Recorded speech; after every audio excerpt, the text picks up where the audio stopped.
लाहौर, पंजाब का दिल, जहां पर कभी फैज और इकबाल की अदबी महफिलें लोगों पर अपना सहर तारी करती थी।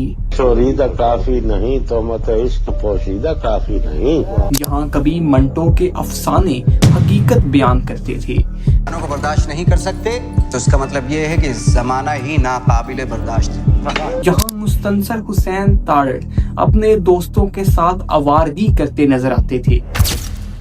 फिर किस तरह लाहौर जैसे खूबसूरत शहर, जिसे बागों का शहर भी कहा जाता है, उसके अंदर खून की होली खेली गई। किस तरह एक शख्स ने 3 नस्लों को बर्बाद कर दिया। किस तरह लाहौर में गैंग वार का आगाज हुआ। आज की इस वीडियो में हम लाहौर की इसी गैंग वार के बारे में बात करेंगे। दोस्तों, क़याम पाकिस्तान के बाद जब बहुत बड़ी तादाद में मुसलमान हिंदुस्तान से पाकिस्तान आए और इसी तरह बहुत बड़ी तादाद में हिंदू और सिख लाहौर छोड़कर हिंदुस्तान चले गए। हिंदुस्तान जाने वाले सिखों और हिंदुओं की प्रॉपर्टी, जो कि लाहौर की कीमती जगह थी, वो यहाँ पर रह गई।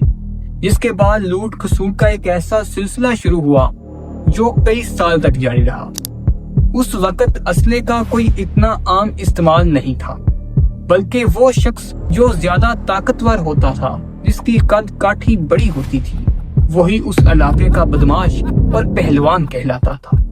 इसी तरह एक नत्थू पहलवान, जो कि काम से तो कोचवान था, लेकिन बाद में लोगों के मामलात के अंदर मुदाखलत करने लगा। उसका असर और रसूख बढ़ा तो उसकी दुश्मनी भी बढ़ने लगी और एक दिन बीच बाजार में उस पर खंजर से हमला करके उसको वहीं कत्ल कर दिया गया। दोस्तों, ये नत्थू पहलवान कोई और नहीं बल्कि अमीरुद्दीन उर्फ बिल्ला ट्रक्का वाला का वालिद था। अपने वालिद की वफात के कुछ देर बाद ही बिल्ला ट्रक्का वाला भी उसी रास्ते पर चल पड़ा, लेकिन वो अपने बाप से ज्यादा होशियार और तल्लक बनाने वाला था। वो ये बात जान चुका था कि अगर उसे अपनी ताकत बढ़ानी है तो उसे माली तौर पर भी मजबूत होना पड़ेगा, और इसी हवाले से उसने लाहौर की मशहूर शाह आलम मार्केट, जिसे लाहौरी शालमी के नाम से जानते हैं, वहां पर ट्रकों का एक अड्डा कायम किया। उसके ट्रक मुल्क के तुलो अर्ज में गुड्स ट्रांसपोर्ट करने लगे। अब बिल्ला ट्रकों वाला एक मजबूत और अमीर आदमी बन चुका था। उसके अड्डे पर सिर्फ ट्रक्स नहीं होते थे, बल्कि पंजाब के मशहूर गैंगस्टर्स भी पाए जाते थे, और वो उनको वहां पर पनाह देता था। और इसी पनाह देने पर वो बिल्ला ट्रक्का वाला के छोटे मोटे काम करते रहते थे। इन्हीं गैंगस्टर्स में 2 ऐसे गैंगस्टर भी थे जो आगे जाकर बिल्ला ट्रक्का वाला को ही मारने वाले थे। जी हाँ, मैं बात कर रहा हूँ हनीफ उर्फ हनीफा और शफीक उर्फ बाबा की। ये दोनों गैंगस्टर्स को बिल्ला ट्रक्का वाला ने अपने बेटे टीपू की तरह पाला, और वो भी बिल्ला ट्रक्का वाला के एक इशारे पर अपनी जान निछावर करते थे।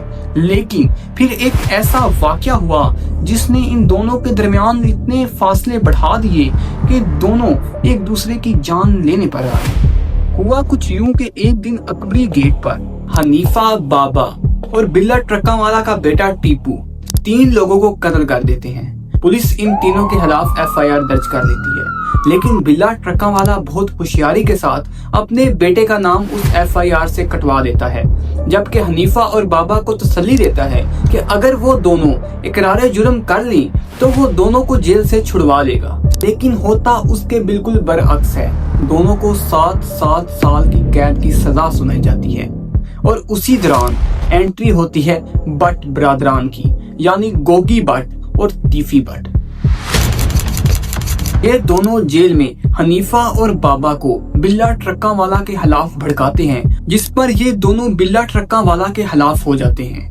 जेल से रहा होने के बाद दोनों के सर पर बिल्ला ट्रक्का वाला के खून का बदला सवार होता है, और एक दिन मौका पाते हुए फजर के वक्त जब बिल्ला अपने अड्डे पर फजर की नमाज अदा करने की तैयारी कर रहा होता है कि दोनों उसको फायर मारकर कत्ल कर देते हैं।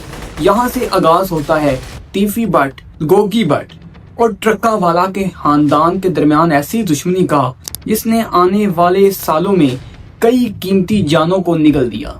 बिल्ले के कत्ल होने के बाद उसका बेटा टीपू उसकी गद्दी पर बैठ गया। उस वक्त तीफी और गोगी इनके साथ दूसरे गैंगस्टर भी जाकर मिल गए, जिनमें सना जट, हमायूं गुज्जर और नाजी भट्ट जैसे नाम भी शामिल थे। इसके अलावा भोला सुनियारा ग्रुप भी तीफी भट्ट लोगों की सपोर्ट में आ गया। दूसरी जानिब टीपू ने यह फैसला किया कि वो अपने बाप वाली गलती नहीं दोहराएगा। उसने इस दफा गैंगस्टर्स की बजाय पुलिस वालों के साथ हाथ मिलाया और पुलिस के साथ मिलकर वो इन गैंगस्टर्स के इनकाउंटर करने लगा। इसके अलावा उसे तीफी भट्ट ग्रुप और भोला सुनियारा ग्रुप के कई लोगों की मुखबिरियां भी हासिल थी। इस बना पर उसने भोला सुनियारा को बेदर्दी से कत्ल भी किया। इस तरह इन दोनों ग्रुपों के दरमियान कई लड़ाइयां होती रही और कई गैंगस्टर्स मरते रहे। इस दौरान टीपू अपनी फैमिली को लेकर दुबई चला गया और वहां जाकर कई साल तक रूपोश रहा। लेकिन लाहौर में उसका बहुत बड़ा बिजनेस था और उसको छोड़ना कोई आसान काम नहीं था। इसलिए टीपू अपनी फैमिली को वहां छोड़कर लाहौर आ गया और बीच बीच में उनसे मिलने के लिए दुबई जाता रहता था। 22 फरवरी 2010 टीपू लाहौर एयरपोर्ट पर फ्लाइट लेने के लिए पहुंचता है, लेकिन तीफी भट्ट ग्रुप को इसकी पहले से ही मुखबरी थी।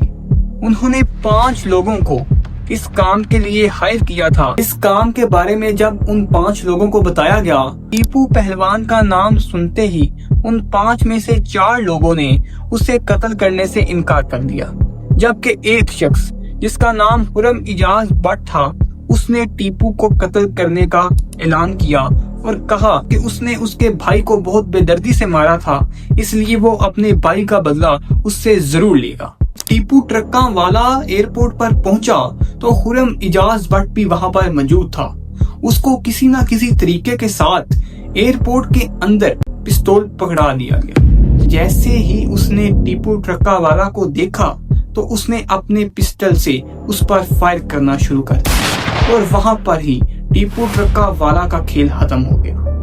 बाप के कत्ल होने के बाद उसका बड़ा बेटा बलाज अपने बाप की गद्दी का वारिस बनता है। वो एक पढ़ा लिखा नौजवान था, उसका इस दुश्मनी से दूर दूर तक ताल्लुक नहीं था, लेकिन वो दुश्मनी सिर्फ इसलिए निभा रहा था क्योंकि ये उसको उसके बाप दादा से विरासत में मिली थी। कई साल तक इन दोनों ग्रुपों के दरमियान अमन रहा। छोटी मोटी झड़पें होती रही, लेकिन कोई बड़ा नुकसान नहीं हुआ। लेकिन फिर 2024 फरवरी का महीना, बलाज अपने दोस्त की शादी पर पार्क व्यू सिटी के होटल पर पहुंचता है। गाड़ियों का बड़ा काफिला उसके साथ था। उसके चाहने वाले उसका इंतजार कर रहे थे और जैसे ही वो होटल पर पहुंचा तो ऐसे लग रहा था कि जैसे उसकी अपनी ही शादी हो। लेकिन हाल में मौजूद एक कैमरामैन जिसने छुपा कर अपने साथ पिस्टल लाया था, वो बलाज का इंतजार कर रहा था। जैसे ही बलाज हाल में दाखिल हुआ, वो उसके करीब गया। गार्ड्स ने कई बार उसको पीछे किया, लेकिन उसने मौका पाकर उस पर फायरिंग करना शुरू कर दी और उसके ऊपर पूरा ब्रस्ट खाली कर दिया। उसको मौके पर ही कत्ल कर दिया गया और बलाज भी उसी मकाम पर कत्ल हो गया। उसके कत्ल की FIR थाना चुंग में काटी गई और बाद में पुलिस इन्वेस्टिगेशन शुरू हो गई। पुलिस इन्वेस्टिगेशन में होलनाक इंकशाफात हुए। उसमें ये बात वाजिया नजर आई कि उसका सबसे करीबी दोस्त, जिसे वो अपने भाइयों की तरह समझता था, जिसका नाम एहसन शाह था, उसने ही बलाज की मुखबरी की और उसकी एक एक मूवमेंट दूसरे ग्रुप को बताई। इसके अलावा तीफी और गोकी भट्ट के भी इस केस के अंदर मुलव्वस होने की शवाहिद मिली और पुलिस ने उन दोनों पर रेड करना शुरू कर दी। लेकिन तीफी भट्ट बहुत चालाक था और वो पहले ही दुबई जाकर बैठ गया। गोगी भट्ट भी कई अरसे तक रूपोश रहा और बाद में अपनी जमानत करा ली। लेकिन कहते हैं कि खुदा के घर में देर है अंधेर नहीं। 6 अक्टूबर 2025 पंजाब पुलिस इंटरपोल के जरिए दुबई के एक फ्लैट पर छापा मारती है और तीफी भट्ट को गिरफ्तार कर लेती है। तीफी भट्ट की गिरफ्तारी के बाद उसको पाकिस्तान लाने का अमल शुरू किया जाता है और 10 अक्टूबर 2025 की रात को तीफी भट्ट को कराची की फ्लाइट से पाकिस्तान लाया जाता है। उसके बाद उसे कराची से बजरिया रोड لاہور منتقل کیا جانا تھا، لیکن پھر ایک ایسا انسیڈنٹ ہوا جس نے پورے پاکستان اور انڈر ورلڈ مافیا کو ہلا کر رکھ دیا۔ 11 اکتوبر فجر سے کچھ دیر پہلے 2 مشکوک گاڑیاں پولیس کو نظر آتی ہیں۔ جیسے ہی پولیس ان کو روکنے کی کوشش کرتی ہے، وہ ان پر فائرنگ کرنا شروع کر دیتے ہیں اور اپنے ساتھی تیفی بٹ کو وہاں سے چھڑوا کر لے جاتے ہیں۔ اس دوران پولیس کا ایک اہلکار بھی زخمی ہوتا ہے، لیکن جب پولیس ارد گرد انویسٹیگیشن کر رہی ہوتی ہے تو انہیں ایک ایسا شخص زخمی حالت میں ملتا ہے۔ جب دیکھا جاتا ہے تو وہ کوئی اور نہیں بلکہ تیفی بٹ تھا۔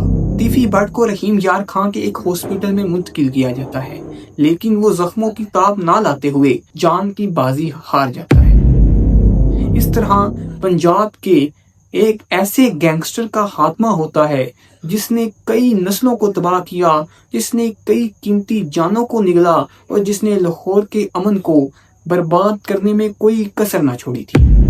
دوستو، یہ تھی کہانی لاہور کے ایک ایسے انڈر ورلڈ مافیاز کی جنہوں نے اپنی ذاتی انا، ذاتی طاقت کے لیے قیمتی جانوں کو موت کی طرف دھکیل دیا۔